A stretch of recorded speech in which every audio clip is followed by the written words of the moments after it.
Hello and welcome back to my channel. For those of you who are new here, my name is Danielle Gray. I am a mindset and manifestation coach, transformational teacher, and spiritual mentor here on the interwebs, inspiring you and elevating you to your highest and best so that you can manifest a life that you love. And in this vlog series, I'm doing that by sharing candidly my experience with relocating to Nicaragua, which has really required, since the time we decided to do it, until even today, we've been here for 2 weeks now at the time of recording, really requiring me to lean in and trust that the universe has my best interest at heart and that everything is going to work out.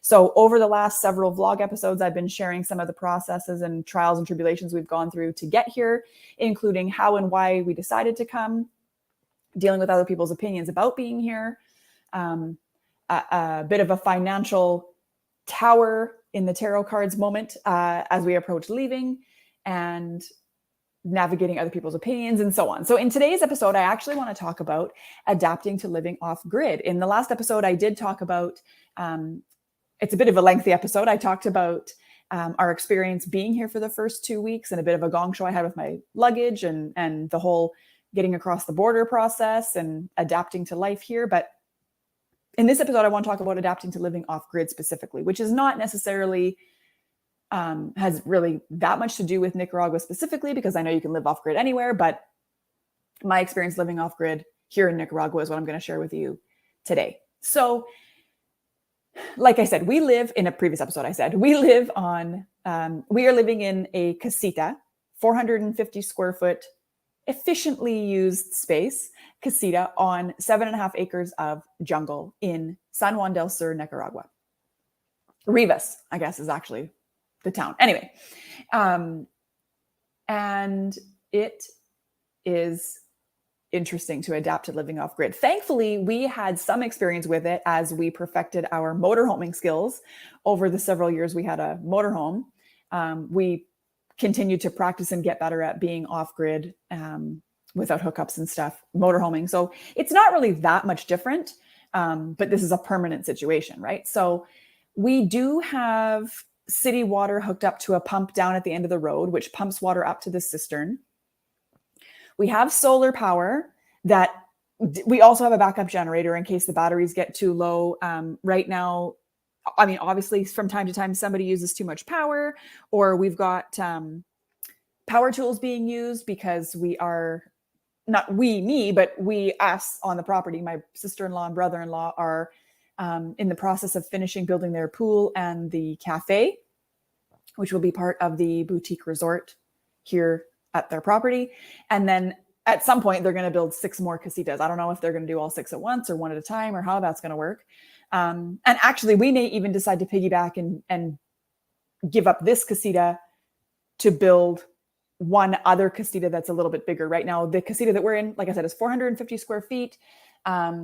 And we're all sharing a bedroom right now. I think what we may do is take this couch out and put a single bed here with just pillows. We saw this at, there's a kids art class every Saturday morning at the art warehouse. And in the art room, there was actually, it was set up as a couch, but it was actually a single bed with just a bunch of pillows along the wall to make it like a day bed / couch situation. So we may actually do something like that for now. But until we decide, until we're ready for that, Dominic is just sleeping with us in our bed just between us. It's working out just fine. And we actually kind of love it. So it's all good. But anyway, so my point about the backup generator is that the power tools take a lot of power, obviously. And we are in rainy season right now. So the solar panels haven't been charging to 100% because it's not sunny all day long. It has rained every single day. One day it rained like the majority of the day, but other than that, it pretty much rains for a few minutes to a few hours and then it's over again, or it rains overnight when there's no solar being charged anyway. But of course we all have fans going. We have them on low for the most part, but we all have fans going. We all have lights we're using. Obviously some of the things that like the fridge is always plugged in. My computer is plugged in right now. So that takes power and whatnot. The washing machine is plugged into power. We are putting in an actual laundry room right now. We've got like for lack of a better term, ghetto washing machine outside that it spins the clothes for about 35 minutes with the soapy water. And then you take it out and put it in the dryer, which really just spins the water off. And then you hang it outside to dry. Like I said, we have a proper laundry room, washer and dryer going in, hopefully, I don't know, this week sometime, maybe next week sometime. But we'll see. So anyway, for right now, the sun dries our clothes and powers our electricity, and with a backup generator just in case. We have water pumped into a cistern that we all are using, and then the sewage goes into a, what is that called? Septic tank or field or something. And we are using propane for to heat the water and to cook. So we've got a gas stove and oven. So one thing that I've really noticed is I have become hyper aware of my consumption, which is something that I did actually notice was already happening while we were still living in Canada. I started to become a much more conscious consumer as I step more into my most aligned self. I want to feel really good about my footprint I'm leaving on the earth, basically.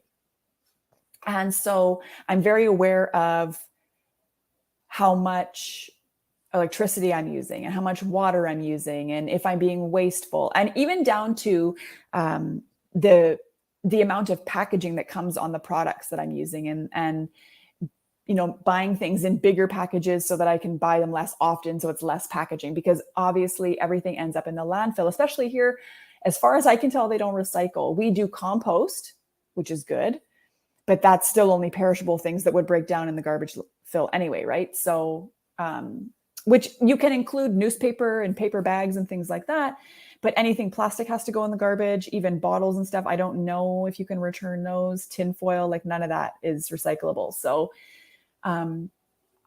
I already was becoming mindful of that, but now I'm hyper aware of how much waste and, footprint and all that. For example, yesterday when I was showering, I wanted to shave my legs and, various other, armpits and stuff.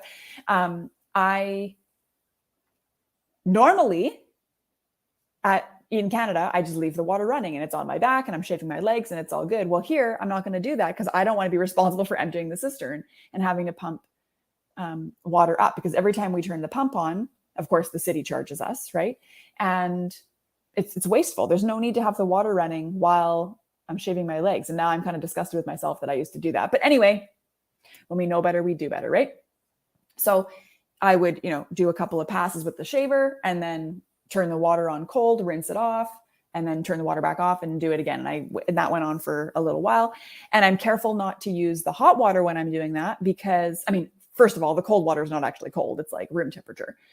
Second of all, because every time I turn the hot water on, it triggers the igniter to go on and triggers the propane to start, right? So that's wear and tear on the mechanisms as well. So I don't want to do that either. Plus, what do I need to waste propane for to rinse my shaver off, right? Like I don't need that. I can rinse it with cold water and then I shower off in warm water, right? And even when I'm washing my hair and soaping my body and stuff, when I'm shampooing, I turn the water off and then I turn it back on to rinse it out. And when I'm, soaping myself, I turn the water off, I soap, I turn it back on, I rinse it off. You don't need to overconsume. It's so indulgent and excessive. It's just not necessary.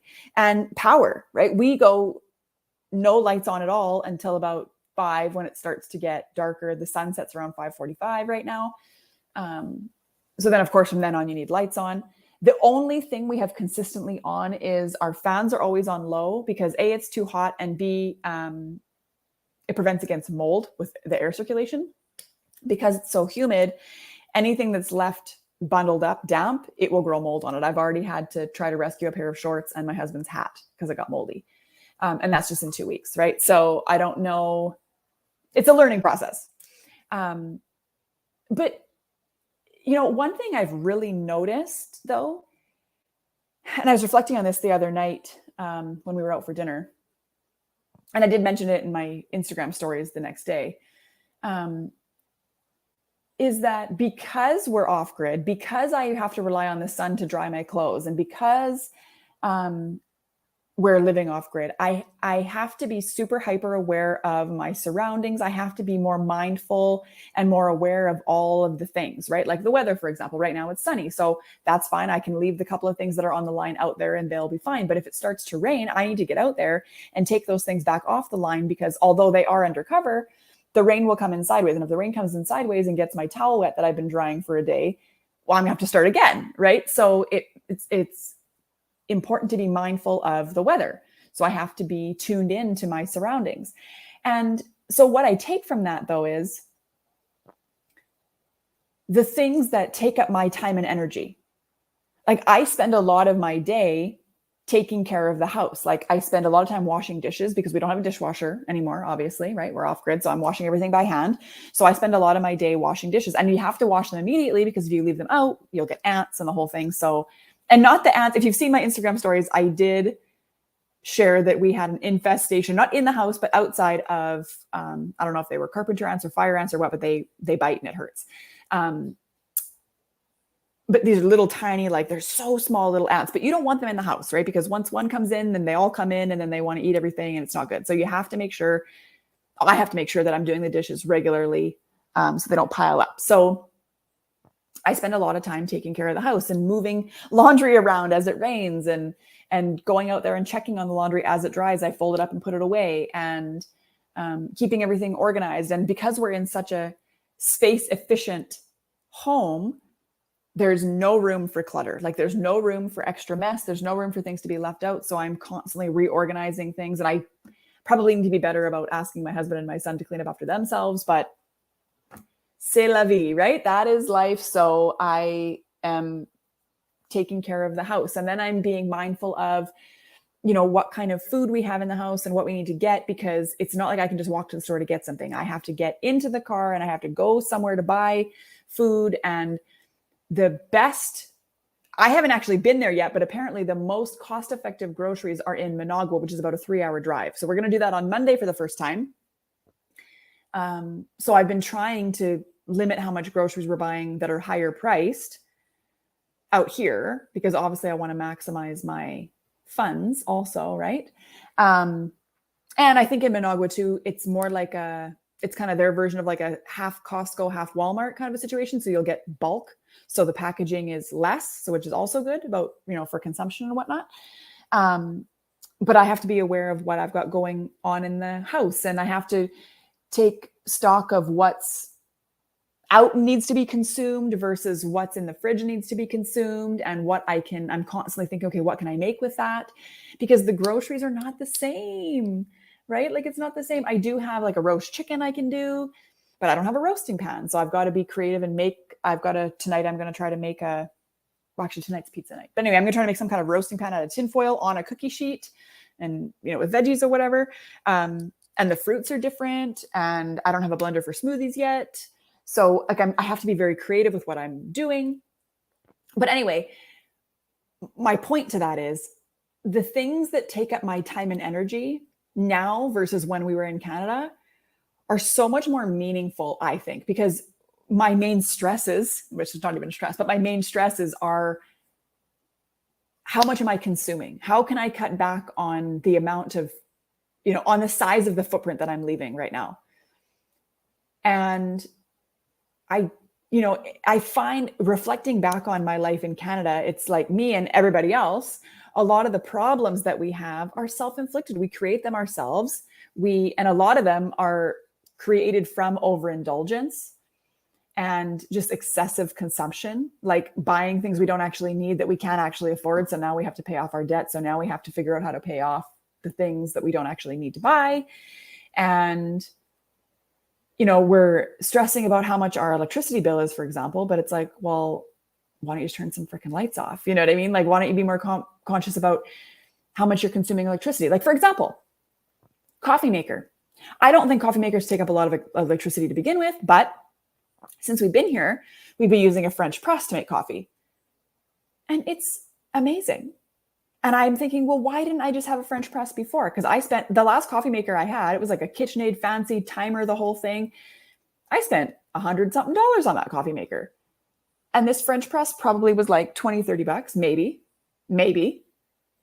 and it makes amazing coffee, but you have to be patient, right? Because you have to put the coffee grounds in, and then you've got to boil the water, and then you've got to add the water to the coffee, and then you got to wait 5 minutes, and then you got to press it down, and then you got to make your coffee. So it's not like you can't have it ready to go for when you wake up. But even that, having it ready when you wake up, that's excessive. Like, what do you need that for? Why can't you just plan your day better around the things that are important to you and making sure that you have the time to commit to the things that are important to you? Like, get up 10 minutes earlier and make coffee in a French press, right? And be more mindful of the way you're spending time, because I find this is kind of my main point that I'm getting to is me, especially, and I know that we're probably, a lot of us are guilty of this, is in first world, our first world problems, right? We are so concerned with getting through things fast so that we can sit down and relax. But then we don't actually relax. We sit and we scroll social media, or we, do whatever else that stresses us out. And we're adding to the chaos in our heads. But if you could just be present with everything that you're doing, like I'm telling you, and this is not only from my own experience, this is my experience as a coach as well. If you can be present fully in the moment in everything that you're doing, you will need way less time to sit and do nothing, to sit and relax, to escape what you're doing. Like, everybody's in such a hurry. That's one thing I really noticed, and I was eager to get away from in Canada. Just first world Western civilization, whatever, is everyone is in such a hurry. Everything is so fast. Everyone just needs to get somewhere. They need to do their thing. They need to do it fast. But why? Like, what are you in such a hurry for? What are you in such a hurry for? If you have to be in traffic anyway, why? Like, what good does it do you to be stressed out while you're sitting in traffic? Why can't you enjoy being in traffic? Put on a podcast, listen to an ebook, put on your favorite songs, and, dance around in the car like I used to do. Learn a language, right? Like, why do any parts of our day have to be not filled with joy? Like, why can't you make every single aspect of your day a good aspect of your day? Because how it plays out is dictated by how you feel about it, and the attitude and the perception and the perspective that you bring to it. And that's become even more apparent as I've been here. I have to do the laundry anyway. I have to have it in the sun. I have to be mindful of the weather because I don't want my laundry to get wet. I have to do the dishes. I have to keep the house clean. I have to make sure that the compost goes out.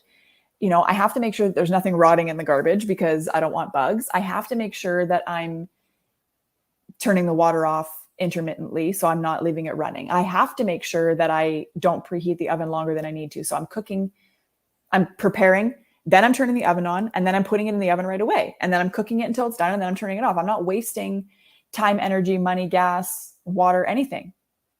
I'm fully capitalizing on the resources that I have while being mindful of how much I'm consuming and the footprint that I'm leaving.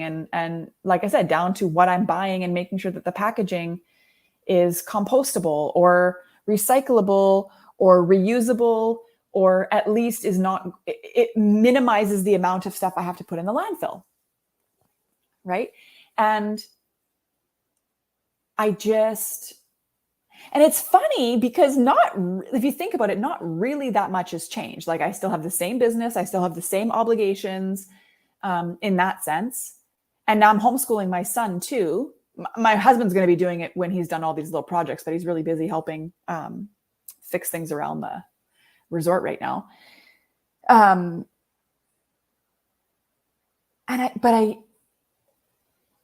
feel different. And the energy here is different. Definitely. The energy here is different. My awareness of what's going on is different. The sounds are, of course, different.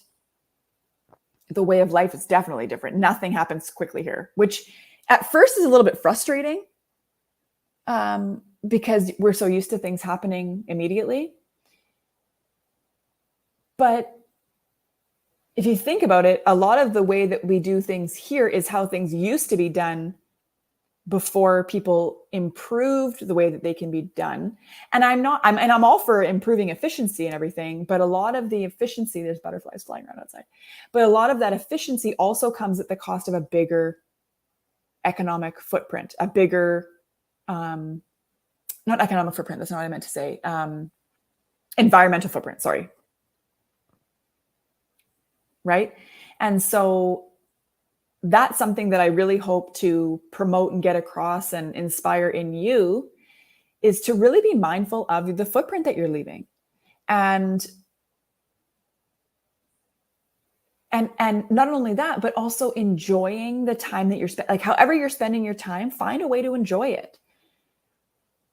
Like one thing I've decided I really love doing is making salsa, and it's a little time consuming because you got to chop all these things and stir it, and you got to keep checking on it in the fridge and making sure that it's, marinating properly. And so it tastes good and everything. But I like it. And I like that the salsa tastes amazing, and I like improving how I make it. And I like my family telling me they like it and they say it tastes good. And I learned how to butcher a whole chicken the other day. I bought a whole chicken, and it ended up being like $6 or $7, which is way less than it would be in Canada. And then I learned how to butcher it totally. I cooked the chicken breast separately. I cooked the thighs and the wings and everything separately. And then I used the carcass of it to make chicken stock, which I put in the freezer for future use. And that feels good. I used the whole chicken. The packaging of it, the whole chicken came in one plastic bag. Whereas if I was to go to the store and buy chicken breast and chicken thighs and chicken wings, that's all going to come probably on a styrofoam thing wrapped in plastic again. And that's a lot of extra consumption that I don't want to contribute to the landfill. Styrofoam does not break down. Plastic does not break down. I don't want to add that to the landfill. So yes, I do have one plastic bag I have to throw away, but it's one plastic bag rather than many pieces of plastic and many pieces of styrofoam. And it's more cost effective too. Right? Because don't forget, when you're buying chicken already cut up, already roasted, already whatever, you're paying for the packaging every time too. You're paying for somebody's time to do that. And I'm not saying to cut jobs out of the mix, because obviously we want people to be employed, but I can butcher my own chicken. I don't want to kill my own chicken necessarily, but I can cut a whole chicken up and use all of the pieces. Like I said, today I don't know if I said this actually already. I don't know why I said, like I said, but I'm going to try to roast the chicken, and then turn that roasted chicken into shredded roasted chicken that I can use for sandwiches and tacos and all that stuff. And then I think I could probably use the bones to make some kind of broth or something. We'll see. Anyway, I hope that through this episode specifically, I can inspire you to be mindful of your footprint and spend more time being mindful of how you spend your time, and spending more time in awareness of your surroundings, spending more time consciously enjoying what you're doing and making it the best you can do. Because if you have to do it anyway, like even laundry, we have to do laundry. You want clean clothes, you got to do laundry, unless you're going to pay a laundry service, which is, up to you, whatever. But if you're going to do laundry, then do what you can to enjoy doing the laundry. Make it as enjoyable as you can. Be fully present. At least send gratitude to all of your articles of clothing and thank the universe for giving you the abundance and the ability to buy these clothes and maintain them and keep them in good repair and keep them clean. And if you can't do that, listen to Reiki music, listen to a meditation, listen to affirmations, listen to, use that time to put on a podcast or listen to a video on YouTube here. The You Can Manifest podcast, I highly recommend. I'll leave the link below for you for that. If you've signed up for a course or something, like I have so many resources and courses and things that I've signed up for. Listen to one of those while you're doing laundry, maximize the time. Listen to it while you're driving in the car. Listen to it while you're making dinner. Maximize your enjoyment of your life. Put on music and dance around while you're doing it. I love to do that as well. The things you're doing only have to be mundane and annoying if you allow them to be. But if that's a fact of life and you have to do it anyway, you might as well enjoy it, right? Because the more joy you can bring to each moment, the more you'll enjoy your life in general. And therefore, the more good you will attract to yourself, right? The more grateful you can be for any circumstance you currently have, the more you will attract more of the same and better. Okay? So thank you for hanging out with me today. I really, really appreciate it. I hope this was valuable to you. I hope you enjoy hearing me yammer on about my experiences. I would love it if you'd hit the little thumbs up like button below. And while you're clicking buttons, if you'd hit the subscribe button, you'll be notified when I have new videos available. And if you hit the little bell notification, you'll be notified right away when I have new videos available, which I would love as well. So you can follow along my journey here in Nicaragua and my other videos as well. Again, I thank you so much for being here. Be sure to check out some of the links below. I've got all kinds of different resources that'll be probably helpful to you, including a Becoming You membership, where I give a guided meditation monthly, which introduces the theme for the month that we're going to focus on. And then you get weekly journaling prompts that allow you to explore that area of your life more deeply. And then I also send out daily affirmations via text message so that you can start your day off on the right vibe, and also reaffirm the ideas suggested and introduced in the meditation and in the journaling prompts. I've also got a course on building consistency in your manifestation and spiritual practices and personal development practices, which has been life-changing for everyone who's taken it, and so on. Feel free to check out those links below. And I would love it if you connect with me on social media, especially Instagram. I share all kinds of behind the scenes, daily stuff there. So if you really want to get caught up to the minute, you want to be following me on Instagram at Mindset to Manifest. The link is down below. I thank you so much for being here. I love you so much. Have a wonderful rest of your day.